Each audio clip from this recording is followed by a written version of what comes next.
Va ora in onda il garage dell'Alfista, l'unica radiovisione dal cuore sportivo. Alla guida Antonino Danna.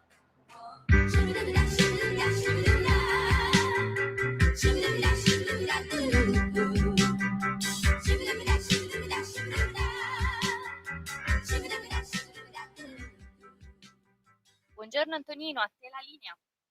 Grazie Natalia, amiche e amici miei ma non dell'avventura, buongiorno, siete sulle magiche onde di Radio Libertà, questo è il garage dell'Alfista, io sono Antonino Danna e questa è la penultima puntata della stagione e della serie. Cominciamo la nostra trasmissione, vi ricordo, date il sangue, in ospedale serve sempre. Salverete vite umane, chi salva una vita umana salva il mondo intero, secondo appello radiolibertà.net, fesso chi non lo legge perché vi perdete un bellissimo giornale online dove ci sono liberamente il direttore responsabile Giovanni Sallusti, gli autodafè di Giulio Cainarca, la rassegna stampa di Semivarin, videopillole e molto altro ancora. Radiolibertà.net is the place to be, 340-670-9659 se volete essere dei nostri, oppure 029294 7222 se volete intervenire per telefono. E la ospite di oggi è la nostra Giovanna Scaglione. Buongiorno Giovanna. Buongiorno Antonino e grazie dell'invito e saluto tutti i nostri ascoltatori sempre con tutto il cuore. Prego. Posso chiederle, perché Sì. non ho capito, cos'è? Si sospende o viene tolto dalla radio? No, questo chiudiamo cosa, il garage questa dell'Alfista? stagione. Chiudiamo questa stagione la prossima settimana. L'ultima puntata sarà in onda dal garage Gasparri in quel di Legnano e poi, insomma, vedremo per un'eventuale nuova stagione. In ogni caso, noi siamo alla fine di questo percorso e volevo chiederle questo, perché io ho cominciato a fare questo giornale, che poi è diventata questa trasmissione radiofonica 6 anni fa, ponendo sempre ai miei intervistati una domanda: che vuol dire essere alfista? Lo chiedo a lei. Essere artista significa,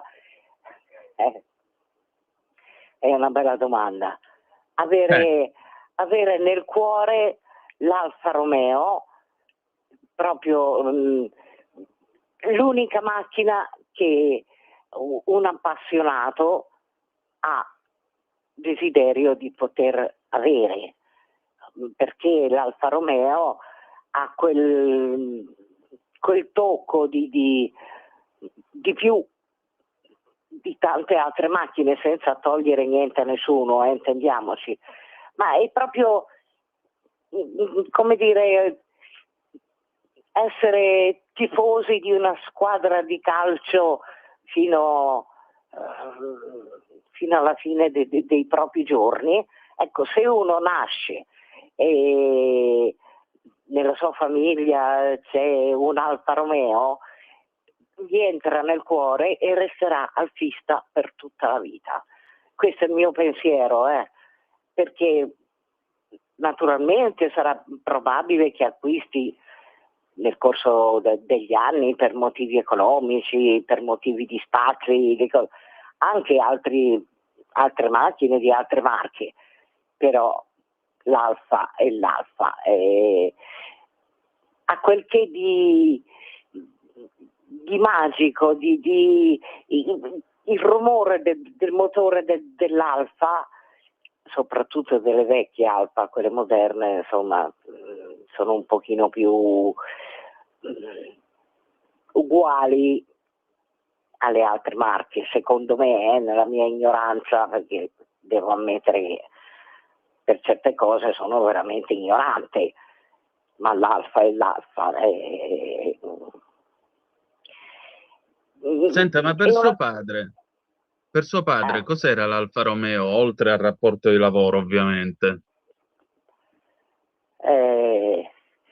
Era tutto un insieme di conoscenze, di amicizie, ovviamente all'interno dell'Alfa Romeo, le persone con cui lui ha lavorato, quindi come spiegarle? Era come una parte preponderante della sua vita. L'Alfa Romeo era l'Alfa Romeo, i suoi dirigenti, con alcuni ha avuto anche degli screzi, perché logicamente non si può andare d'accordo su tutto quando si fa un progetto, c'è chi dice A, c'è chi dice B, bisogna venire a un compromesso, oppure decidere decisamente di scartare o A o B e procedere. Quindi per lui l'Alfa Romeo era come un appendice della sua casa. E questa è Non una so se definizione questo riesco a farlo bellissima. arrivare come concetto, perché io ce l'ho nella testa, ma non è facile poterlo trasmettere a chi ascolta. Per Babbo l'Alfa Romeo è stata tutto, perché è quella che gli ha permesso di iniziare anche a lavorare in un modo particolare, ecco, quello che lui desiderava quando ha progettato le 3 BAT, si parla del 53, 54 e 55, diciamo ha potuto sfogare la sua conoscenza aerodinamica su delle Alfa Romeo. Certo. E quindi, avendo avuto il successo che hanno avuto subito, pur rimanendo esemplari unici, creati solo per studi aerodinamici, ma comunque macchine che ancora oggi sono perfettamente funzionanti, perfettamente in grado di fare dei viaggi, quindi e per lui quello è stato proprio, come posso dire, la gioia. Poi logicamente continuando la Giulietta Sprint, quella è stata una dei punti focali della vita del mio babbo, perché è stata accettata, apprezzata, amata dal pubblico e dagli artisti, perché non aspettavano altro di avere una macchina così, diciamo, familiare da una parte, perché la Giulietta Sprint era molto adatta anche a una famiglia, però era comunque una macchina birrosa, no? che gli potevi tirare il collo. Quindi era una doppia soddisfazione, nonostante che per quei tempi fosse anche cara, per carità. Ma si sa, l'Alfa Romeo è sempre stata cara, giustamente perché offriva prestazioni che, per carità, con tutto il rispetto e cosa, perché quella che poi ha portato gli italiani a poter girare, la Fiat non poteva fare in quel periodo. Oddio, anche adesso sono abbastanza care, ma insomma. Senta, ma qual è l'Alfa che le è rimasta più nel cuore? A me? Sì. Allora, ne ho 2. La SS, la Giulietta la SS. Sì. E poi la 33 stradale, che io considero mia sorella. Sì, ce l'ha raccontato. Ma Alfa Romeo lei ne ha avute? No, ho guidato quella di mio padre.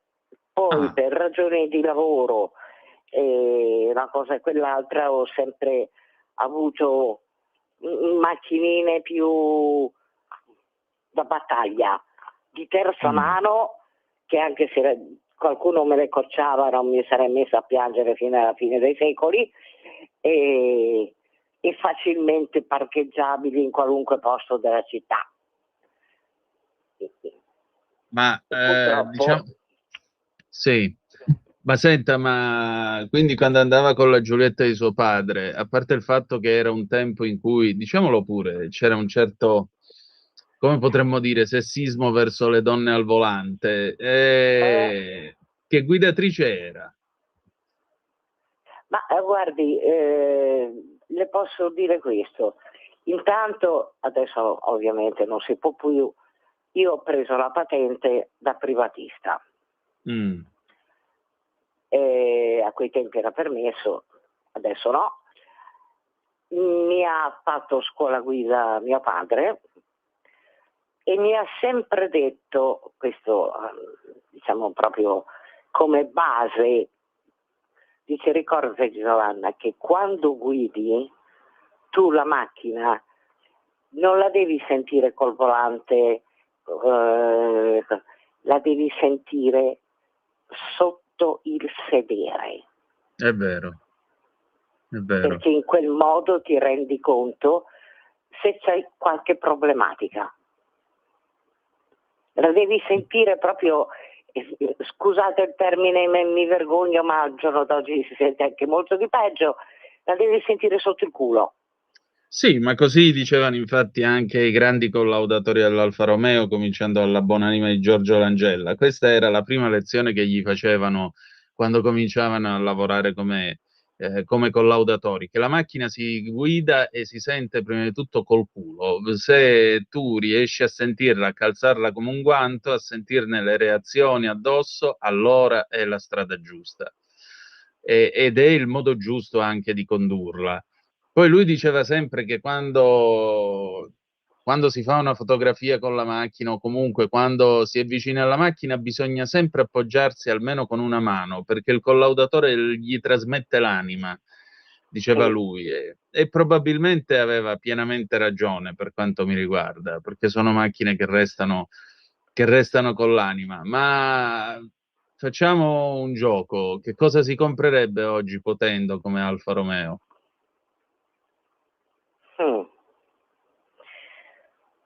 Boh. In questo momento non lo so. Forse... Anche una del passato, dico. Anche del passato? Sì. La 146. Con mio marito però l'abbiamo avuta per 23 anni ed è stata una macchina splendida. La Per me la 146. 146, che se non mi sbaglio, mi corregga Antonino, perché sa con sto caldo ci sta che il mio cervello era anche un po' in brodo, e se non mi ricordo male è stata l'ultima uscita dall'Alfa Romeo che aveva ancora il muso picchiante. Aveva ancora il muso picchiante, aveva ancora soprattutto il motore boxer nella prima serie. Il motore nato con l'Alfa Sud. Sì. Io quella, guarda, darei l'anima per poter riavere una macchina del genere, perché guidarla era un vero piacere, sia a basse velocità, ma poi quando gli si poteva dare gas, perché poi noi avevamo una 1600, insomma non è che fosse chissà cosa, ma comunque un 1600. Io ho sempre avuto macchine abbastanza potenti quando poi sono riuscita a permettermi di poter mettere da parte un po' di soldini per comprarmi delle macchine un pochino meglio di quelle di terza mano, ecco. Le dicevo, una 1600. Noi abbiamo fatto con mio marito dei viaggi in Calabria, dove io avevo una cugina, e quindi si partiva da Piombino, si andava giù fino a Cosenza, 850 chilometri. Le dico che dopo Salerno, che insomma non c'era un grandissimo traffico, si sparava a 160, 170. Tra l'altro precisiamo, ci voleva pure manico, perché quella era la vecchia autostrada. Quindi era la Esatto. vecchia Salerno-Reggio, quindi ci voleva pure il manico per guidare su quel tratto. Non era una cosa facile, non era assolutamente alla portata di tutti. Anzi, quella è stata l'università della guida pericolosa, con tutti i Beh, master possibili e immaginabili. mi scusi se la interrompo, per quello devo dire che mio marito era ottimo come guidatore. Io quando la prendevo io la macchina ci si alternava, logicamente non andava a quelle velocità, perché sennò mio marito mi avrebbe ucciso se avessi anche solo fatto un graffietto alla macchina, perché lei mi insegna che la macchina forse è più importante della moglie in certi casi. Vabbè, ora non esageriamo, però... Siamo lì. Senta, ma la donna al volante è davvero un pericolo costante. Guidano meglio le donne o gli uomini? Per conto mio, per quello che ho potuto vedere nella mia vita, io ho preso la patente a 18 anni, l'ho lasciata per mia disgrazia che ne avevo 74 e posso dire che la donna in genere è un pochino più attenta dell'uomo nella guida. Questo è vero.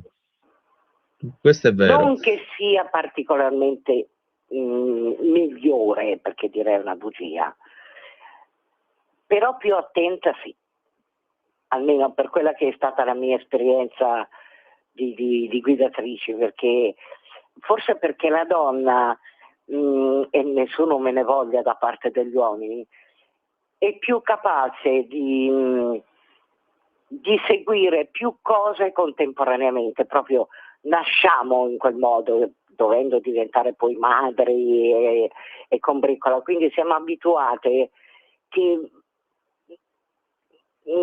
dobbiamo stare attenti a più cose. L'uomo in genere, per quella che è la mia esperienza, le cose è più facile che le faccia con più attenzione facendole una alla volta. Mi corregga, Antonino. No, però le dico vorrei... una cosa, se io per esempio prendo un aereo mi trovo meglio se lo pilota una pilotessa e non un uomo, perché secondo me le donne sono più precise e più scrupolose. Sotto certi punti di vista è vero. È vero. Abbiamo una piccola marcia in più. Però questo non significa che gli uomini sono da demonizzare, assolutamente no. Senta, però, ma... chissà perché, mi corregga sempre Antonino se dico delle fesserie, il numero di incidenti stradali sono da parte delle donne sono inferiori a quelli degli uomini. Credo di sì, credo di sì. Almeno fino a qualche anno fa. Adesso non lo so, perché si sono abituate a guidare parlando al cellulare, magari hanno già bevuto la mattina appena si sono alzate. Adesso c'è un sistema diverso di vivere, è anche molto più pericoloso. È vero, è vero. Senta, ma per concludere questa nostra chiacchierata, il Novecento è stato il secolo dell'automobile. Perché oggi i ragazzi, le ragazze non sentono più il richiamo dell'automobile? Una volta era una conquista di libertà fare la patente a 18 anni, invece ora, bah sì, se c'è bene, se no niente. Perché? Ma diciamo che almeno nella mia zona, quindi nella zona di Piombino, quella che io posso diciamo dare un piccolo giudizio, tutti i ragazzi a 18 anni la patente la vogliono. La macchina sì, però trovano più comodo girare col motorino, adesso è diventato di moda il monopattino, perché adesso si va anche a mode, Quindi i giovani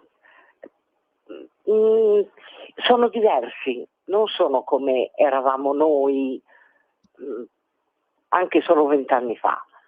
Hanno altre esigenze, hanno altre priorità, vivono sui social e quelli sono deleterei, perché secondo me non aiutano a crescere psicologicamente, mentalmente, ad avere dei desideri più sani. Quindi anche il desiderio della macchina, sì vabbè, se non ce l'ho me la faccio dare da mio padre o da mia madre, perché c'è anche quella cosa lì. Una volta Certo. in famiglia la macchina era una e di solito era quella del padre che usava per andare al lavoro. Adesso la macchina ce l'ha il padre, ce l'ha la madre e cosa, quindi il ragazzo o la ragazza in realtà non ha così necessità di avere la sua macchina, perché tra l'altro voglio la macchina, ma piglio quella di babbo, piglio quella di mamma, la benzina ce la mettono loro, altro motivo interessante, così loro non devono spendere i soldini per metterci la benzina. E io credo che sia questo, Antonino, non lo so, perché ascoltando quello che dicono in televisione, pigliandolo per buono, poi perché tutto è vero e tutto è falso, i giovani d'oggi hanno un nuovo modo di interpretare la vita.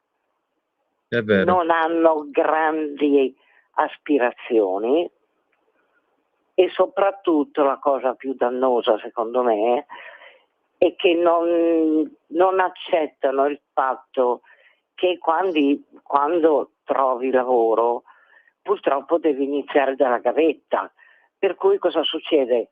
Lavori tanto e ti danno poco. Adesso il pensiero dei giovani è il rovescio, lavorare poco e guadagnare tanto, però no, non è così che funziona. È una società che andrebbe un po' rivista, secondo me. È vero, è vero. Sotto certe cose.